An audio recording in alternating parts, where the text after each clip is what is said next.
தேவன் தாமே நம் அனைவரோடு விழுந்து ஆசீர்வதிப்பாராக. இன்னைக்கு நம்ம பார்க்க போகிறது இந்த கானா ஊர் கல்யாண வேலையில் என்ன நடந்தது என்பதை குறித்து நாம் தியானிப்போம். யோர்தானுக்கு பிறகு இயேசு கிறிஸ்து கலிலேயாவுக்கு திரும்ப வர, கலிலேயாவில் ஒரு சிறிய ஊர், அந்த சிறிய ஊர் தான் கானா என்ற ஒரு ஊரில் அவர் திரும்பி வரார். ஒரு திருமணம் கலிலேயாவில் கானா ஊரில் நடைபெற இருந்தது. இந்த குடும்ப திருமணத்தில், அதாவது இந்த மரியாளுடைய குடும்பத்தில் உள்ள ஒரு கல்யாணம். இந்த குடும்ப திருமணத்தில் இயேசுவும் அழைக்கப்பட்டார் என்று வேதாந்தத்தில் போட்டிருக்கு. அவருடைய சீஷர்களும் அழைக்கப்பட்டிருந்தார்கள். இயேசுவும் அதில் கலந்துக்கிட்டார். தேவனாகிய கர்த்தர், பரலோகத்தின் தேவனர், அண்ட சராசரமே அவரை தொழுது கொண்டிருக்கிறது. தேவ தூதர்கள், அண்ட சராசர மக்கள், பரிசுத்தவான்கள் யாவரும் அவருக்கு முன்பாக வணக்கமாய் விழுந்து தொழுது கொள்கிறார்.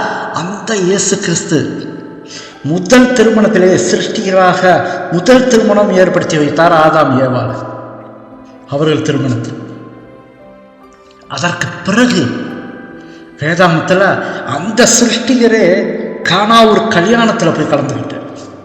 நம்முடைய வாழ்க்கையில் வாலிபர்கள் திருமண காரியங்களில் இறங்கும் பொழுது அந்த இயேசு கிறிஸ்து நம்முடைய திருமணத்தை ஆசீர்வதிக்கும்படியாக இருக்கும். ஆண்டவருடைய சன்னிதானத்திற்கு முன்பாக பரிசுத்தம் உள்ள ஒரு ஜனம் இயேசு கிறிஸ்து வந்து அந்த ஆசீர்வாதத்தை தரும்படியான ஒரு திருமணமாக இருக்க வேண்டும். சில நாட்களாக அவருடைய தாயை அவர் பார்க்கல. ஏன் பார்க்கலன்னா, யோவான் ஸ்நானகனை சந்திக்க போனார். சரியாக அந்த 30 வயசு ஆரம்பிச்சிடுச்சு. அவருடைய வேலை வந்துடுச்சு. யோவான் ஸ்நானகன் முதலாக தாயிடத்திலிருந்து கிளம்பி யோவான் ஸ்நானகனை பார்க்க சென்றார். அவனிடத்தில் ஞான ஸ்நானம் பெற்றார். பிறகு ஒரு வனாந்தரத்தில் போய் அவர் இரவும் பகலும் 40 நாள் உபவாசம் பண்ணார்.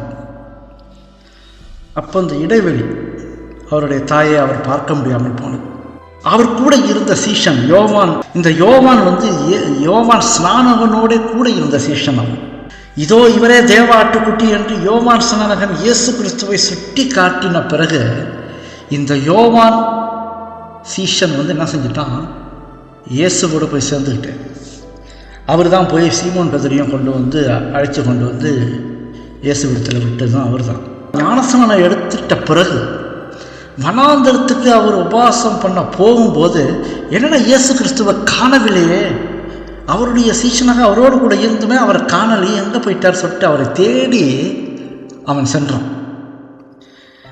அவரை தேடி சென்ற போது அவரை கண்டுபிடிச்சான். எங்கன்னா வனாந்தரத்தில் அவர் ஒரு உபவாசம் பண்ணிகிட்டு இருக்கிறதா அவன் பார்த்தான். அவர் தனது சோர்வான ஒரு முகத்தோடு அந்த துன்பத்தின் அடையாளங்களை அவர் தாங்கி நிற்கிறத அவன் பார்த்தான். நேரடியாக பார்த்தான். யோவான் அந்த வனாந்தரத்தில் அவர் தேடி போய் பார்த்தான். அவர் 40 நாள் உபவாசம் பண்ணால் எப்படி இருக்கும் உடம்புன்னு யோசிச்சு பாருங்க. முகம் அந்த அடையாளம் கண்டுபிடிக்க முடியுமா? சும்மா ஒரு வாரம் ஒரு 10 நாளே நம்ம உபவாசம் தொடர்ந்துருந்தாலே வாடி போய்விடுவோம். அவர் அநேக நாட்கள் அங்கு உபவாசம் பண்ணி இருக்கும்போது இவனால் பார்த்து ஆச்சரியப்பட்டான்.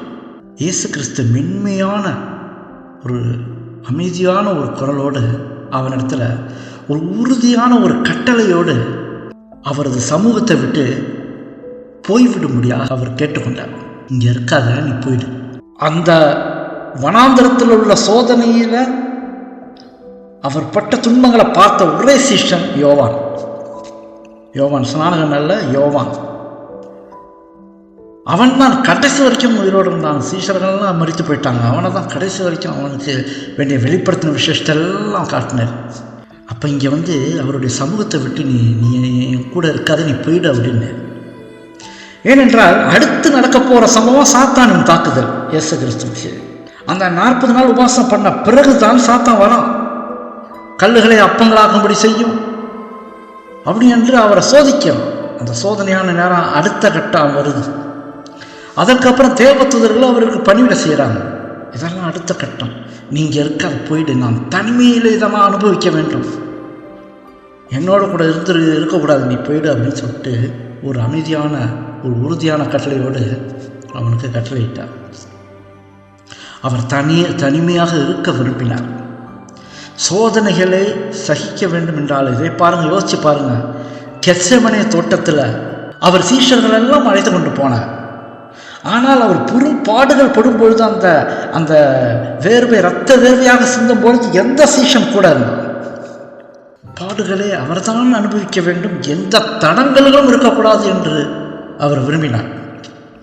நாமும் உபவாசம் பண்ணும் பொழுது எந்த தடங்களும் வராதபடிக்கு, தேவனோடு உறவாடும் போது எந்த தடங்களும் வராதபடிக்கு, நமக்கும் தேவனுக்கும் ஒரு தொடர்பு உடையவர்களாக, மற்ற காரியங்கள் அதை தடை பண்ணாதபடிக்கு நாம் அதிலே கவனம் செலுத்த வேண்டும். இங்கு ஆண்டவர் அதை உதாரணமாக காட்டினார். ஆனால் தான் ஆண்டவர் சொல்றாரு, நீ ஜெபம் பண்ணும்போது அங்கிருந்து பார்க்கிற பிதா உன்னை தனிமையில் ஒரு அறைக்கதவை பூட்டி கொண்டு அவரோடு நேரடியான ஒரு தொடர்பில் போ அப்படின்றாரு. எந்த தடங்களும் வரக்கூடாது. நாம் பேசும்போது பிதாவிடத்தில் நேரடியாக பேசுவது போல இருக்க வேண்டும். இயேசு கிறிஸ்துவிடத்தில் நேரடியாக என் துக்கங்களையும் கண்ணீர்களையும் வைக்கும்படியாக இருக்க வேண்டும். என் சிந்தனையெல்லாம் அவரோடு இணைய வேண்டும். அதான் இவர் சொன்னார், சாது சுந்தர் சிங் சொன்னார், ஒரு இதில் எழுதியிருக்காரு, அவர் ஜெபம் செய்ய ஆரம்பிக்கும் போது ஒரு 10 நிமிடம் அமைதியாக இருப்பார்.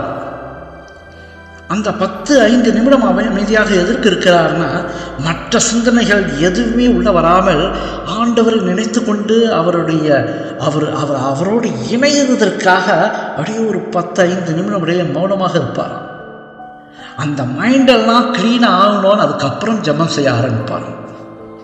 மணிக்கணக்காக ஜெபம் செய்து கொண்டிருப்பாராம். இறைவனோடு மணிக்கணக்காக பேசிக் கொண்டிருப்பார். அவர் அந்த உபவாச பாடுகளை அனுபவிப்பது ஒரு மனித கண்களும் கண்டு சாட்சியாக இருக்கக்கூடாது என்று அவர் விரும்பினார். எந்த இருதயமும் அவருக்காக ஒத்தாசை செய்யக்கூடாது. யாராவது பார்த்து இடைஞ்சல் பண்ணி விடுவார். ஏன் ஆண்டவர் இப்படி செய்கிறீங்க, ஏன் இப்படி செய்றீங்க? உதாரணத்துக்கு அந்த கெத்செமனே தோட்டத்தில் அவர் பாடுகளை அனுபவிக்கும் போது கூட சீஷர்கள் இருந்திருந்தால் என்ன ஆயிருக்கும்? ஆண்டவர் நமக்கு வரக்கூடாது, என்னது இப்படிலாம் இருக்குதுன்னு சொல்லிட்டு அவர் தடை பண்ணியிருப்பார்கள். அவர் தனிமையாக அதை அனுபவிக்க வேண்டும். மனிதர்களுக்காக இது நான் அனுபவிக்க வேண்டும், இதை கடந்து செல்ல வேண்டும். எல்லாமே நமக்காக தான். பேர்பட்ட ஒரு அன்பு பாருங்க, எல்லாமே நமக்காகத்தான். பொறுமையோடும் சகித்து கொண்டு பாடுகளை பட்டு தன்னை ஒப்பு கொடுத்தார். அவர் எப்பேற்பட்ட இந்த அன்பை எப்படி எதற்கு ஒப்பிட்டு நாம் பேச முடியும்? அந்த சுயம் அவரிடத்தில் இல்லை, சுயநலம். அவர் தனிமையாக அந்த பாடுகளை அனுபவிக்க வேண்டும். இந்த யோவான் ஸ்நானகத்தில் நடந்தவைகளும் வனாந்தரத்தில் நடந்தவைகளும் இந்த யோவான் சீஷரெல்லாம் போய் மரியாதை இடத்துல போய் சொல்லி இருந்தார்.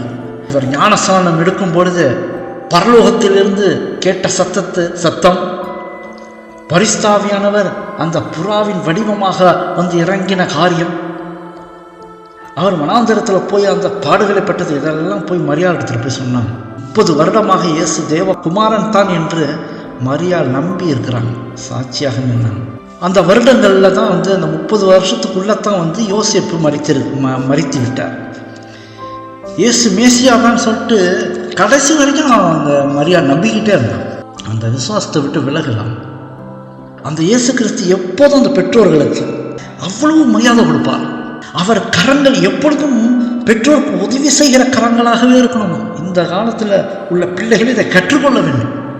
எது இருந்தாலும், எதாயிலும் ஒரு சிறு உதவி இருந்தாலும் இயேசு கிறிஸ்து முன்னாக நின்று அவர்களுக்கு உதவி செய்து கொண்டிருப்பார். அந்த ஒரு உதவி செய்கிற கரம் ஒரு 2 மாதங்களாக மரியாள் இடத்துல பார்க்க முடியல. ஏனென்றால் அவர் வனாந்தரத்தில் போயிட்டு அவர் யோவான் ஸ்நானகனை சந்திக்க போனார். அதே அடக்கமான மரியாதையான இயேசுவை கல்யாணத்தில் அந்த விதவை தாய் பார்க்கிறார். அந்த ஒரு கல்யாணத்தில் அவர் அங்கிருந்து வரும்போது அந்த தாய் பார்க்கிறார். 2 மாதங்களாக அந்த தேவகுமாரனை பார்க்க முடியாமல் இருந்த தாய் பார்க்கிறார். அந்த உபவாசத்திற்கு பிறகு அவர் எப்படி இருந்திருப்பார் நினைச்சு பாருங்க. அவர் முகம் எப்படி இருந்திருக்கும், அவருடைய முகத்தை பார்த்து எப்படி இருந்திருக்கும் மரியாளுக்கு. அவர் முகம் மாறி இருந்ததை பார்க்கிறார். அவரை சுற்றி இருந்த இளைஞர்கள்னா அவருடைய சீஷர்கள்லாம் அவருடைய கிட்டத்தட்ட அவர் வயசு மாதிரி தான் இளைஞர்களாக இருந்தாங்க. ரொம்ப வயதானவன்னு நம்ம நினைக்கக்கூடாது, இளைஞர்களாகத்தான் இருந்தார்கள். அவரை மரியாதையோடும் போதகரேன்னு சொல்லிட்டு அழைத்து அவரோடு பேசி கொண்டிருக்கிறத நேரடியாக அங்கே மரியாள் பார்த்து கொண்டிருக்கிறார். அவர்கள் மரியாள் இடத்துல போய் இயேசுக்கு ஞானஸ்நானத்தில் என்ன நடந்தது, இன்னும் பல சந்தர்ப்பங்களில் என்ன நடந்ததுன்னு சொல்கிறதெல்லாம் போய் விளக்கி சொல்கிறாங்க. அந்த கல்யாண நேரத்தில் மரியாள் இடத்துல போய் அது மட்டுமல்ல, அவங்க இன்னும் சொல்றாங்கன்னா, மோசே குறிப்பிட்ட மேசியா அவர்களின் காரியத்தை சொன்னார அது இவர் தான், இயேசு கிறிஸ்து தான் என்று சொல்றாங்க. தீர்க்கதரிசிகள் சொன்னாங்களே, மேசியா எப்படி வருவார், எப்படி செயல்படுவார், வருவார் என்பதை குறித்து சொல்லப்பட்டிருக்கிறதே, அது இவர் தான், இந்த இயேசு கிறிஸ்து தான் என்று மரியாதை சொல்றாங்க. நெடுங்காலமாக நம்ம காத்திருந்தோம் மேசியா வருவார்னு, இதோ இவர் தான். ஏனென்றால் யோவான் சொன்னாரு, இதோ உலகத்தின் பாவங்களை சுமந்திக்கிற தேவ ஆட்டுக்குட்டின்னு தன் பிறால அவர் சுட்டி காட்டி பேசினார். இதெல்லாம் மரியாதை சொல்றாங்க. இந்த இயேசுவை, மேசியாவாக இந்த இயேசுவை இதோ நாங்கள் காண்கிறோம் என்று மரியாதை சொல்றாங்க. எப்படி இருக்கும் மரியாளுக்கு எப்படி இருக்கும்? 30 வருடங்களாக அவன் மனதிலே வைத்துக் கொண்டிருந்தால் ஒரு அடையாளமும் காணப்படவில்லை. இதோ சீஷர்கள், யாரோ எங்கிருந்தோ வந்த சீஷர்கள், இயேசுவோடு கூடிய வந்த சீஷர்கள் இவர் யார் என்று சுட்டி காட்டுகிறார்கள். மரியாளுக்கு உண்மையான ஒரு பெரிய செய்தியை கேட்டது போல மிகுந்த சந்தோஷம் உண்டாயிற்று. இந்த சந்தோஷத்தின் மத்தியிலும் ஒரு கவலையான ஒரு செய்தியும் வந்தது. ஒரு சம்பவமும் நடந்துச்சு அந்த திருமணத்தில். என்ன காரணம் என்று தெரியல. ஆனால் அந்த திராட்சை ரசம் குறைந்து போயிற்று. என்ன காரணம் தெரியல, திராட்சை ரசம் குறைந்து போயிற்று. அந்த கல்யாணத்தில் கொடுக்கப்படும் திராட்சை ரசம் ரொம்ப ரொம்ப டேஸ்ட்டாக இருக்குமா? கல்யாணத்தில் கொடுக்கப்படுற அந்த திராட்சை ரசம் சாதாரண ஒரு திராட்சை ரசமாக இருக்காதா, சுத்தமான ஒரு திராட்சை ரசமாக. ஏதோ கலந்து அது ஒரு வாசனையாகவும் அது ருசிகரமாகவும் மாற்றி ஏதோ செய்வாங்க. அப்பேற்பட்ட ஒரு டேஸ்ட்டாக இருக்கும்னு சொல்கிறேன். அந்த மாதிரி ஒரு அற்புதமான ஒரு அருமையான ஒரு திராட்சை ரசம் குறைந்து போயிற்று. கல்யாண வேலையாக இருந்த மரியாதை இதை பார்த்து இயேசுவிடத்தில் வரா. இயேசுவிடத்தில் வந்து சொல்கிறாங்க, அவங்களுக்கு திராட்சை ரசம் இல்லை என்று சொல்கிறாங்க. அவர்களுக்கு திராட்சை ரசம் இல்லை. இந்த நேரத்தில் ஒரு தேவை ஏற்படுகிறது இயேசுவின் மூலமாக. ஆனால் இயேசு கிறிஸ்து ஒரு வார்த்தையை திரும்ப பதில் சொல்கிறார் பாருங்க. ஸ்திரியே, எனக்கும் உனக்கும் என்ன, என் வேலை இன்னும் வரவில்லை என்றார். என்றாக்கியாகிலும் இந்த வசனத்தை நாம் ஆராய்ந்து பார்த்திருக்கோமா? ஏன் அவர் அப்படி சொன்னார்? ஸ்திரியே, எனக்கும் உனக்கும் என்ன, என் வேலை இன்னும் வரவில்லை என்றார். இந்த வார்த்தைகள் மரியாதையோடு தான் பேசினான். ஒரு உறுதியான வார்த்தையோடு சொல்லப்பட்ட வார்த்தைகள். ஸ்திரியே, ஏன் என் எடுத்து வர அப்படிலாம் ஒரு அதிகாரத்தோடலாம் அவர் சொல்லலை. மரியாதையோட, தாய்க்கு கொடுக்க வேண்டிய மரியாதையோடு சொன்னாராம். ஒரு தாயை போல அவரை ஆள வேண்டிய காலம் கடந்து விட்டது என்று மரியாளுக்கு கற்பிக்க விரும்பினார் இயேசு. 30 வருடமாக அவர் பெற்றோர்களுக்கு கீழ்ப்படிந்திருந்தார் என்று சொல்லப்பட்டிருக்கிறது. ஆனால் 30ஆம் வருடத்திலே அடுத்த கட்டத்துக்கு விட்டார் இயேசு கிறிஸ்து. உலகத்தின் பாவங்களுடைய சுமைகள் எல்லாம் அவர் மீது சுமரப் போகிறது. அதற்காக அவர் பலியாக வேண்டும், அதற்காக சேவை செய்ய வேண்டும், பிதாவுக்கு அடுத்த வேலைகளில் இறங்க வேண்டும். இனி முடிந்துவிட்டது. இனிமே அவர் சொந்த சித்தத்தின்படி செய்தாக வேண்டும், பிதாவுடைய சித்தத்தின்படியே செய்தாக வேண்டும். இனிமேல் மனுஷருடைய சித்தத்தின்படி அல்ல. அந்த டைம் ஆரம்பிச்சிடுச்சு 30வது வயசுல. இதை ஆண்டவர் கற்பிக்க விரும்பினார். ஒரு தாயை போல அவரை ஆள முடியாது. இனிமே காலம் கடந்து விட்டது. இனி அவர் யார்? மெஸ்ஸியா, உலக ரட்சகர். ஆரம்பிச்சிடுச்சு அவருடைய ஊழியம் 30வது வயசுல. ஸ்திரீ, எனக்கும் உனக்கும் என்ன, என் வேலை இன்னும் வரவில்லை. அவரது பரந்த மற்றும் முக்கியமான பணி இப்போ அவருக்கு முன்னாடி நிற்குது. அவருடைய தெய்வீக அந்த சக்தியை பயன்படுத்துவதற்காக பற்றி யாரும் அவரை வழிநடத்தக்கூடாது. யாருமே அவரை வழிநடத்தக்கூடாது. இதை செய்யுங்க, அதை செய்யுங்கன்னு வழிநடத்தக்கூடாது. அவருக்கு போய் கட்டளையிடக்கூடாது. அவர் செய்ய வேண்டும், அவர் சித்தத்தின்படி ஆக வேண்டும். மரியாள் கிறிஸ்துவுடனான அவளுடைய உறவை மாற்றி அதிகமாக கருதி, அதாவது இவர் என்னுடைய குமாரன், என்னுடைய மகன் அப்படி என்ற ஒரு அதிகாரம், அந்த சிறப்பு உரிமை, இது மரியாளுக்கு இருக்கக்கூடாது. இருந்தால் அது ஆபத்தாக முடிந்துவிடும், அவளுக்கு ஆபத்தாக முடிந்துவிடும். ஏனென்றால் அவளுக்கு முன்பாக நிற்கிறவர் தேவகுமாரன், பரலோகத்திலிருந்து வந்தவர். மனுஷனுக்கு பிறக்கிற மாதிரி அவர் பிறக்கல, பரிசுத்த ஆவியினால் அவர் உண்டானவர். அவர் உன்னதமானவரின் குமாரனாகவும் உலகத்துடைய மீட்பராகவும் எந்த பூமிக்குரிய அந்த பந்தமும் அவரது தெய்வீக பணியை நிறைவேற்றுவதை தடுக்கக்கூடாது, அல்லது அவரது செயல்பாட்டில் தாக்கத்தை ஏற்படுத்தக்கூடாது. எந்த ஒரு குழப்பமும் வரக்கூடாது, யாரும் நடுவில் குறுக்கிடக்கூடாது. அந்த தெய்வீக பணியில் எந்த நடுவுலையும் எதுவுமே வரக்கூடாது. பிதாவின் சித்தத்தின்படி அவர் செய்தாக வேண்டும். அவரிடத்துல இதை செய்யும் அதை செய்யும் சொல்லக்கூடாது. அவர் பிதாவின் சித்தம் என்னமோ அதன் மட்டும்தான் அவர் செய்ய வேண்டும். இயேசு அவருடைய தாயை எப்பொழுது நேசித்தவர். அவர் 30 வருடமாக அவர்களுக்கு கீழ்ப்படிந்து இருந்தார் தான் போட்டிருக்கு. ஆனால் இப்போ பிதாவின் சித்தத்தை நிறைவேற்ற நேரம் வந்துவிட்டது. அவருடைய நேரம் வந்துவிட்டு 30 வருடமாக இயேசு காத்திருந்தார். எந்த வல்லமைகளையும் அவர் செய்யவே இல்லை. அது பிதாவுடைய கட்டளை, அது தீர்க்க தரிசனம். அதற்காக காத்திருந்தார். இப்பொழுது வேலை வந்துவிட்டது. ஆனால் மரியாள் இயேசு தேவனை மகிமைப்படுத்த செய்ய வேண்டும் என்று விரும்பினார். மரியாளுக்கு இயேசுவின் நோக்கம் புரிந்தது. அவருக்கு இது பிடிக்கல. அவர் இனிமே அவருடைய சித்தத்தின்படி தான் அவர் செய்யணும், நம்ம எதுவும் சொல்லக்கூடாது என்பதை அவர் புரிந்து கொண்டார். அதனால்தான் அவருக்கு செவி கொடுத்தார். அவர் அதுக்கு மேலே அவரிடத்துல ஒன்றுமே சொல்லலை. அவரது முடிவை அவர் எடுக்கட்டும் என்று அவரிடத்தில் ஒப்படைத்தார். அவர் சித்தம் என்னவோ அதை செய்யட்டும் என்று ஒப்பு கொடுத்தார். அதனால தான் வேலைக்காரர்கிட்ட என்ன சொன்னாங்க மரியாள், அவர் உங்களுக்கு என்ன சொல்லுகிறாரோ அதின்படி செய்யுங்கள் என்றார். நம்மிடத்தில் இயேசு கிறிஸ்து ஒவ்வொரு இடத்துலையும் சொல்லுகிற ஒரு வார்த்தை என்னவென்றால், நான் உங்களுக்கு என்ன சொல்லுகிறேனோ அதன்படி செய்யுங்கள். அவர் நம்மிடத்தில் என்னென்ன கற்றுக் கொடுத்திருக்கிறாரோ, எப்பப்போ பேசுகிறாரோ, வசனத்தின் மூலியமாக என்னென்ன பேசுகிறாரோ அதன்படி நாம் செய்ய வேண்டும். மரியாள் சொன்ன ஒரு வார்த்தையிலே பெரிய பாடம் இருக்கிறது. நம்ம எல்லாரையும் பார்த்து மரியாள் சொல்வது போல உண்டு. என்னவென்றால், அவர் உங்களுக்கு என்ன சொல்லுகிறாரோ அதன்படி செய்யுங்கள். இப்போ அவரது சித்தம் என்ன, அவர் என்ன செய்ய போகிறார், அதன் மூலம் அவர் மகிமைப்பட போகிறார். நம்ம ஜெபம் செய்யும்போது எவ்வளவோ காரியங்களே அவரிடத்துல நம்ம கேட்குறோம். இயேசு கிறிஸ்து நாமத்தினால எத்தனையோ காரியங்களை கண்ணீரோடு கேட்கிறோம், மன வருத்தத்தோடு கேட்கிறோம், ஆவலாக கேட்கிறோம். எனக்கு என் ஜெபம் கேட்கப்பட்டது என்று நாம் கேட்கிறோம். ஆனால் ஜெபம் செய்து இயேசு கிறிஸ்து நாமத்தினால் ஜெபங்களும் பிதாவேன் என்று ஜெபம் செய்யும் பொழுது நாம் ஒரு வார்த்தையோடு சேர்த்து இணைக்க வேண்டும். ஆண்டவரே, உமக்கு சித்தமானால் அதை நிறைவேற்றும் ஆண்டவரே, உமக்கு சித்தமானால் எனக்கு பதில் கொடுக்கும் ஆண்டவரே, உமக்கு சித்தம் இல்லை என்றால் நீர்தான் அறிவீர் எது நல்லது எது கெட்டது என்று. நான் கேட்கிற காரியம் எனக்கு நல்லதாக தோன்றலாம், ஆனால் அது தீமையாக முடியுமா என்பதை ஆண்டவர் தான் அறிவார். எதை வேண்டலாம்னு நாம் கேட்கலாம், அதில் சுதந்திரம் இருக்கிறது. ஆண்டவர் மகிமைப்பட எதை வேண்டுமானாலும் கேட்கலாம். ஆனால் அவருடைய சித்தம் என்னவோ அதை சொல்லி முடிக்கணும். ஆண்டவரே, எல்லாம் உம்முடைய சித்தத்தின்படியே ஆக கடவுள் ஆண்டவர். அதைத்தான் இயேசு கிறிஸ்துவின் ஜெபத்தில் சொன்னார். ஆகிலும் உடைய சித்தத்தின்படி ஆக கடவுது என்று ஆண்டவர் சொல்லி முடித்தார். அதெல்லாம் நமக்கு ஒரு பாடம். ஜெபத்தில் அது முக்கியமாக வைக்க வேண்டும். நான் என்னுடைய சொந்த காரியங்களை நினைத்து நான் சொன்ன ஆண்டவரே, உமக்கு தான் தெரியும் ஆரம்பம் எது முடிவு எது என்று. என்னுடைய காரியம் எப்படி முடியும், நான் கேட்கிற காரியங்கள் எப்படி முடியும் என்பதை நீர் தான் அறிவி. அதனால் உம்முடைய சித்தத்தில் வைக்கிற நீர் எனக்கு காட்ட மாட்டேன்.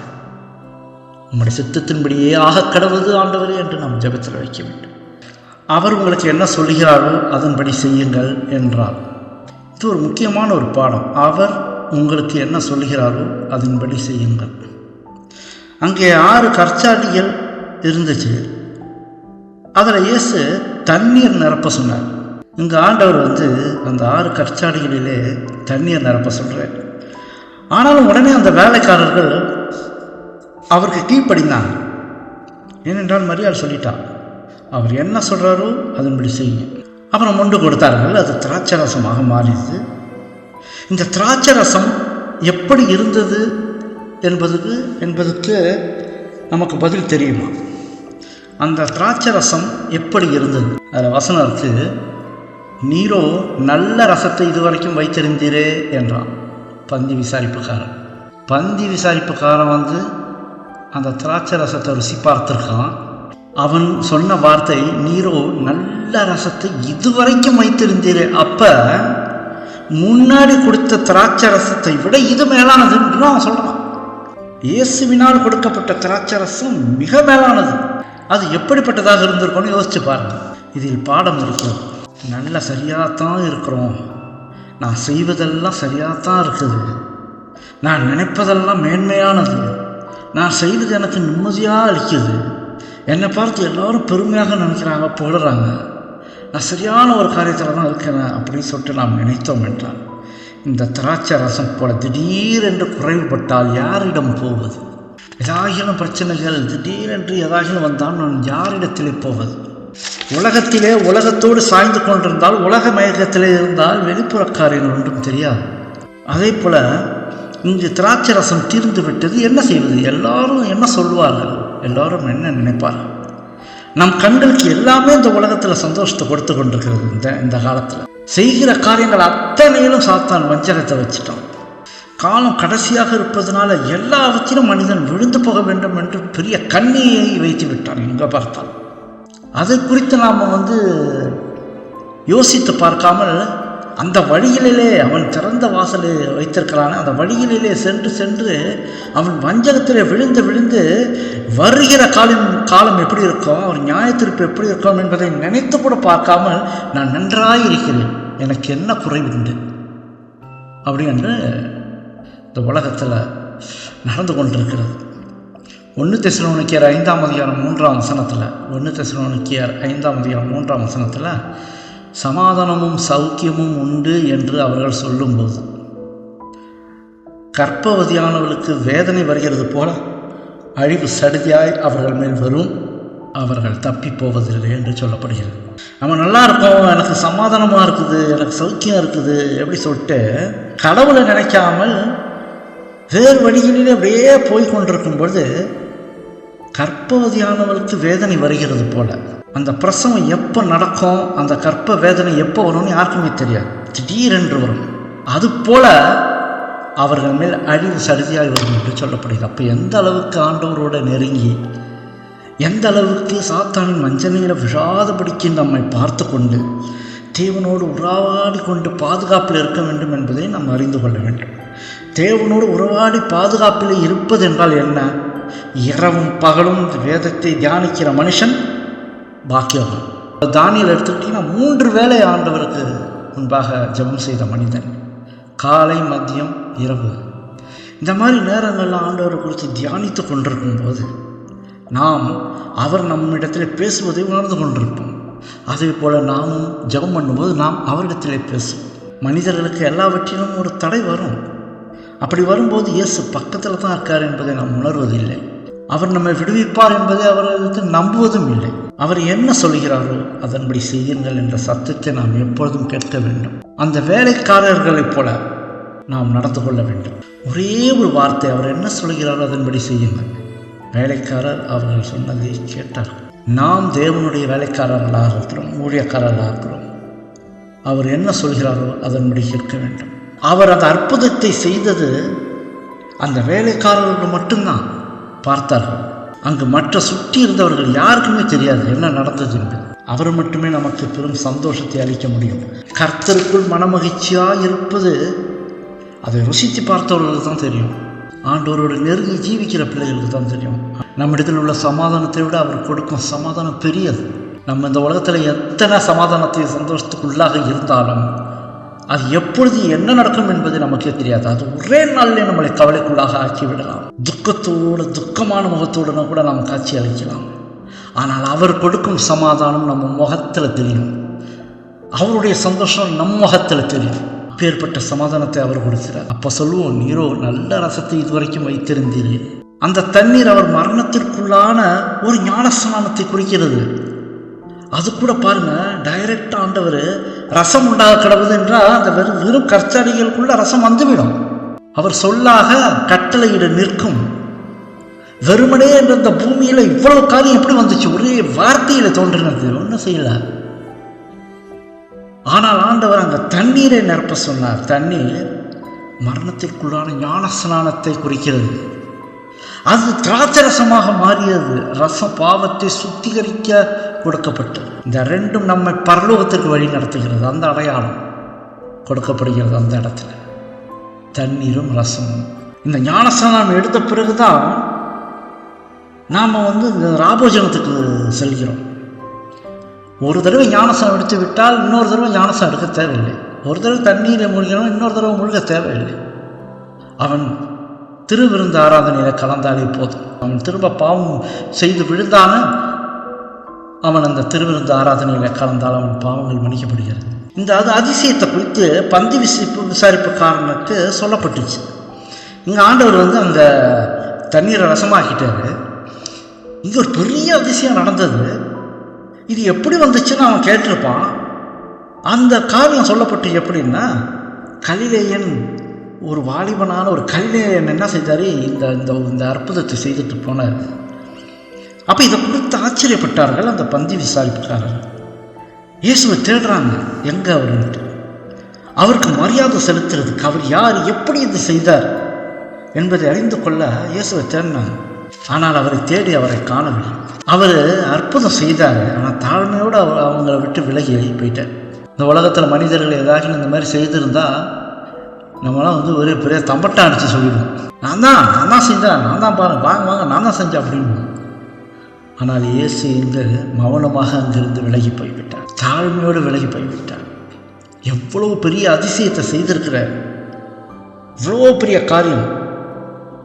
மனிதராக தான் அதை மேட்டிமைக்குள்ளாக ஆக்கி வைத்திருப்பார்கள், நாத்தான் போஸ்டர் எடுத்து ஒட்டுவாங்க. ஆனால் இங்கு ஆண்டவர் தாழ்மையோடு விலகி போயிட்டு, ஆனால் அவருடைய சீஷர்கள் அங்கே தான் இருந்தாங்க. இந்த பந்தி விசாரிப்புக்காரன் இயேசுவை பார்க்க முடியல, அவர் காண போயிட்டாரு, எங்கே போனார் தெரியல.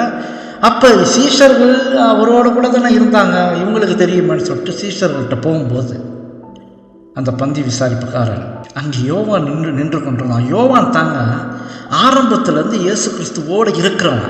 அதே நேரத்தில் கடைசியாக எல்லா சீஷர்களும் போய் சேர்ந்துட்டாங்க, மரித்து போய்விட்டார்கள். இவன் தான் கடைசி வரைக்கும் இருந்தான் உயிரோடு. இவன் தான் இயேசுவிற்கு அன்பான சீஷன் என்று சொல்லப்படுகிறது வேதாந்தத்தில். அவர் மார்பிலை சாய்ந்து கொண்டிருந்த சீஷனை இவன் தான், யோவான் தான் அவர் அங்கே சோதிக்கப்படும் பொழுது, அங்கு வனாந்தரத்தில் அவர் சோதனைக்கப்படும் போது எந்த இயேசுவை காணும்னு தேடி வனாந்தரம் வரைக்கும் போனவன். இவன் தான் அங்கே பரலோகத்திலிருந்து பிதா இயேசு கிறிஸ்து ஞானஸ்நானம் எடுக்கும் பொழுது பரலோகத்திலிருந்து பேசினார, அதையெல்லாம் கண்டு மற்றவர்களை சாட்சியாக சொன்னவனும் தான், மரியாதை இடத்துல போய் சொன்னதும் இவன் தான். அப்போ இந்த பந்தி விசாரிப்புக்காரன் கேட்கும் பொழுது யோவான் தான் அங்கு பந்தி விசாரிப்புக்காரன் இடத்துல போய் எல்லா காரியங்களையும் எடுத்து கூறுகிறான். அப்போ இந்த மாதிரி சொல்லும் பொழுது அங்கே அவங்களுக்குள்ள ஒரு சிறு கேள்வி உண்டாயிடுச்சு. இவர் தான் மேசியாவோ என்று ஆச்சரியப்படுறாங்க. இவராக தான் இருக்குமோ? அங்கே சுற்றி இருந்த நகரம் முழுவதும் இந்த செய்தி போயிடுச்சு. எங்கே பார்த்தாலும் அற்புதம், இந்த பெரிய அற்புதம் போயிடுச்சு, எங்கே பார்த்தாலும் போயிடுச்சு. எருசலேம் வரைக்கும் போயிடுச்சு. எருசலேம் மட்டும் போகல, எருசலேமில் ஒரு பெரிய ஆலயம் இருக்கு பாருங்க, விசேஷமான ஆலயம். அதுக்குள்ளே கடந்து ஆசாரியர்களிடத்துலையும் மூப்பர்களிடத்துலையும் போயிடுச்சு இந்த செய்தி. அவங்களும் கேட்டு ஆச்சரியப்பட்டாங்க, இது எப்படி ஆகும், என்ன அது இவ்வளோ பெரிய அதிசயம் நடந்திருக்கு. உடனே அவங்க என்ன செஞ்சிட்டாங்க, திரும்ப வேதாந்தத்தை புரட்டி பார்க்குறாங்க, மேசியாவை ஒழிச்சு தேடி பார்க்குறாங்க. உண்மையாக இருக்குமா, நம்பவும் முடியல, சந்தேகமும் வருது, என்ன செய்யலாம், உண்மையாக இருக்குமா ஆராய்ந்து பார்க்குறாங்க. நம்ம பார்த்து கொண்டிருக்கிற மேசியா ஒரு பெரிய ஆளாக வருவாரா, ராஜா மாதிரி வருவாரா? இவரை பார்க்கும்போது இயேசு கிறிஸ்து பார்க்கும்போது சாதாரண மனிதனாக இருக்காரா?